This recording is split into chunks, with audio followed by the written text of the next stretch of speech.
भरत जी एक दिन अपने खेत में बैठे हुए थे।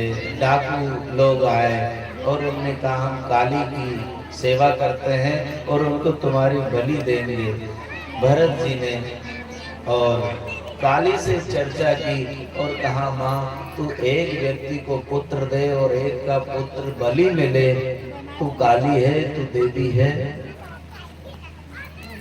जगदम्बा ने उन सारे डाकुओं को समाप्त किया, भरत जी को गोद में बिठा लिया और माँ जगदम्बा काली ने कहा है मैं कभी किसी प्रकार की कोई बलि नहीं लेती हूँ। ये बहुत ध्यान से सुन लेना। अगर कहीं चलता हो कि हम साल भर में तो लगता ही है हमारी देवी जी को, कोई तो हमारे यहाँ संतान हो तो जो नी दे रहे उनके यहाँ नहीं हो रही है। ये पागलपन अगर कहीं हो तो उसको खत्म कर लेना कि हमारी देवी को शराब लगती है, कि उसको मुर्गा लगता है, कि कुकड़ा लगता है, कि बकरा लगे, कि बकरी लगे, कहीं नहीं लगे। बहुत साफ शुद्ध और भोग लगता है देवी को। कहीं ऐसी मानसिकता बनी हो तो ये कथा सुनने के बाद बंद ही कर देना, और नहीं करा तो फिर वही मुर्गा कुकड़ा बनना पड़ेगा और फिर वो बलि देंगे और खा जाएंगे।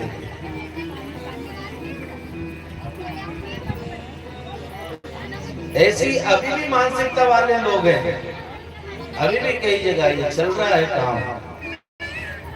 देवी बहुत पवित्र है और वो कभी भी ऐसी बलि स्वीकार नहीं करती, ना शराब ना मांस, ये कुछ भी स्वीकार नहीं करती। नवरात्रि में हम सेवा करते हैं, कितनी पवित्रता से करते हैं। वो इतनी पवित्र देवी क्या बलि मांस शराब लेगी?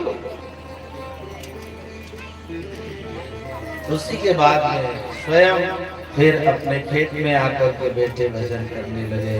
रघुगण नाम के राजा आए, इनको पालकी में जोत दिया।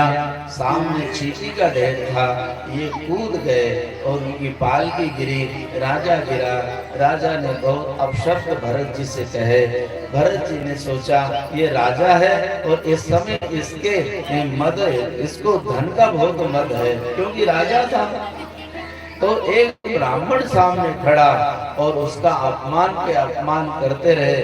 भरत जी शांत सुनते रहे, लेकिन बाद में विचार किया कि ये आखिर तो राजा है, इसको धन का मद आ गया है, इसको पद का मद आ गया है, लेकिन जिज्ञासा तो है, भगवान को प्राप्त करने की जिज्ञासा इसके अंदर है। कपिल मुनि के आश्रम पे ज्ञान लेने के लिए जा रहा है और मेरे कंधे पे बैठा है, तो इसकी नाव डूबनी नहीं चाहिए, इसकी नाव तीरनी चाहिए। इसलिए भरत जी आज तक बोले नहीं, अब आज बोले हैं और रघुगण को समझाया। रघुगण तुमने मेरे से कहा कि अभी मैं तुम्हारी चिकित्सा करता हूँ, ये तलवार से मैंने कई के मस्तक अलग कर दिए हैं, मेरा भी तुम चाहते थे, चाहो तो ये मस्तक तुम्हारे सामने अलग कर दो। लेकिन एक बात राजा सुन लो, क्यों?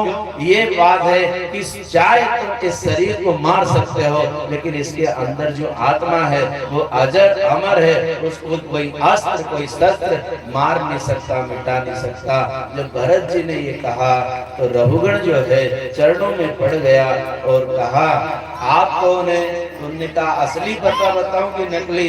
नकली पता मेरा यह है, इस समय में एक अंगिरसी गोत्री ब्राह्मण क्या मेरा जन्म हुआ है और मेरा नाम जड़ भरत है, और असली पता यह है कि मैं एक आत्मा हूं, मैं भगवान का अंश हूं।